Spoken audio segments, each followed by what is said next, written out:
भगवान श्री गणेश की पूजा प्रत्येक कार्य में सर्वप्रथम करने का विधान है। इन्हीं को प्रसन्न करने के लिए गणेश चतुर्थी के दिन उपवास किया जाता है। इनको मोदक का भोग लगाया जाता है। इन्हें लाल पुष्प और दुर्वा अति प्रिय है, परंतु गणेश जी को कभी भी तुलसी का पत्र नहीं अर्पित किया जाता है, क्योंकि भगवान गणेश जी को तुलसी अप्रिय है। इतनी ज्यादा अप्रिय है कि इनकी पूजा में तुलसी पत्र का प्रयोग वर्जित माना गया है। जो तुलसी पत्र भगवान विष्णु को सर्वाधिक प्रिय है, वही तुलसी पत्र भगवान गणेश को इतनी ज्यादा अप्रिय क्यों है? आज का वीडियो इसी विषय पर आपकी जानकारी को और बढ़ाएगा। नमस्कार दोस्तों, भक्ति सागर चैनल में आपका स्वागत है। आज हम बात करेंगे श्री गणेश और माता तुलसी की दुश्मनी की। शुरू करने से पहले एक निवेदन है कि अगर आप अभी तक हमारे चैनल को सब्सक्राइब नहीं किया है तो प्लीज इसे सब्सक्राइब कीजिए और बेल आइकन को दबाइए, ताकि हमारे हर नए वीडियो का अपडेट आपको आसानी से मिलता रहे।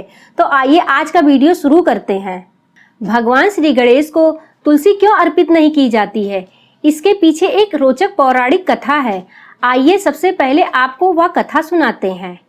बहुत समय पहले की बात है, जब गणेश जी अपनी युवा अवस्था में थे और इनका विवाह नहीं हुआ था। श्री गणेश जी गंगा नदी के तट पर तपस्या में लीन थे। उन्हीं दिनों में एक राजा, जिनका नाम धर्मध्वज था, उनकी कन्या का नाम तुलसी था, जो अब युवती हो गई थी। उसने अपने पिता से विवाह की इच्छा प्रकट की और बोली, पिताजी, मैं अपने लिए एक सुयोग वर की खोज में तीर्थ यात्रा पर जाना चाहती हूँ। राजा धर्मध्वज ने अपनी पुत्री को तीर्थ यात्रा पर जाने की अनुमति दे दी। देवी तुलसी सभी तीर्थ स्थलों का भ्रमण करने लगी और एक दिन वह गंगा के तट पर उस स्थान पर पहुंची जहां श्री गणेश तपस्या में लीन थे। नदी के तट पर उन्होंने युवा तरुण भगवान गणेश को देखा। गणेश जी तपस्या में विलीन थे और एक रतन जड़ित सिंहासन पर विराजमान थे। उनके पूरे शरीर पर चंदन का लेप लगा था। गले में परिजात पुष्पों की माला थी, साथ ही अनेक स्वर्ण जड़ित रत्नों के हार भी थे। उन्होंने रेशमी पीतांबर पहना हुआ था। श्री गणेश का यह मोहक रूप देखकर तुलसी जी उन पर मोहित हो गई। उनके मन में भगवान गणेश से विवाह करने की तीव्र इच्छा जाग उठी।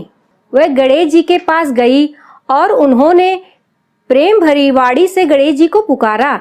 उनके कई बार पुकारने के बाद गणेश जी ने अपने नेत्र खोले और पूछा, हे देवी, आप कौन हैं और इस प्रकार से मुझे पुकारने के पीछे आपका क्या प्रयोजन है? गणेश जी के प्रश्न पर थोड़ा शर्माते हुए देवी तुलसी ने उनसे अपने विवाह की इच्छा प्रकट की। देवी की बात सुनकर गणेश जी ने कहा, हे देवी, आप मुझे क्षमा करें, मैं आपसे विवाह नहीं कर सकता। इस समय मैं घोर तपस्या में लीन हूँ और अपनी इस तपस्या को मैं अधूरा नहीं छोड़ सकता। वैसे भी मैंने अपना जीवन एक ब्रह्मचारी की भांति बिताने का निश्चय किया है, अतः मेरे लिए विवाह के विषय में सोचना भी असंभव है। गणेश जी की बात सुनकर देवी तुलसी को बहुत आघात लगा। उन्हें गणेश जी पर क्रोध आने लगा कि वे उन जैसी सुंदर स्त्री का प्रस्ताव कैसे ठुकरा सकते हैं। वे क्रोध के कारण कांपने लगी और गुस्से में भरकर बोली, हे देव, तुमने मुझे अस्वीकार करके अच्छा नहीं किया है, इसलिए अब मैं तुम्हें श्राप देती हूँ कि भविष्य में तुम्हारे एक नहीं बल्कि 2 विवाह होंगे।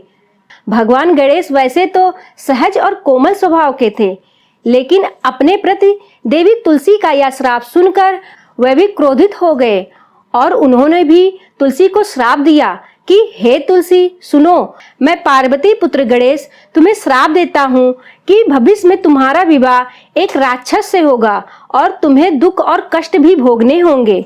भगवान गणेश का यह श्राप सुनकर देवी तुलसी भयभीत हो गईं। उन्होंने गणेश जी से क्षमा मांगी। इस प्रकार उनके क्षमा याचना करने पर गणेश जी का क्रोध शांत हुआ और उन्होंने शांत भाव से कहा, हे देवी, मेरा यह श्राप झूठा नहीं हो सकता, अतः कुछ समय के बाद तुम्हारा विवाह शंखचूड़ नामक दैत्य से होगा, जिसे संसार जलंधर के नाम से जानेगा। तुम एक पतिव्रता स्त्री होगी। कुछ समय बाद परिस्थितिवश तुम एक पौधे के रूप में परिवर्तित हो जाओगी। तुम्हारे उस पौधे को यह संपूर्ण संसार तुलसी के नाम से जानेगा और पूजा करेगा। तुम भगवान विष्णु और श्री कृष्ण के प्रिय बनोगी। कलयुग में भगवान विष्णु के साथ तुम्हारी पूजा की जाएगी, लेकिन फिर भी मेरी पूजा में तुम्हारा प्रयोग नहीं किया जाएगा। इसके बाद देवी तुलसी वहां से अपने पिता के घर वापस आ गईं और उनका विवाह कुछ समय के बाद जलंधर नामक असुर से हुआ। यह सारी कथा जानने और तुलसी पूजन व श्री विष्णु का संबंध समझने के लिए दिए गए लिंक पर क्लिक करें और इससे संबंधित वीडियो देखें। संबंधित वीडियो का लिंक कमेंट सेक्शन में भी दिया गया है। तो दोस्तों, यह थी कथा श्री गणेश और तुलसी की। इसी के साथ ही आज का यह वीडियो समाप्त करते हैं। अगर आपको यह वीडियो अच्छा लगा हो तो लाइक करिए, शेयर करिए और चैनल को सब्सक्राइब करना मत भूलिएगा। नमस्कार।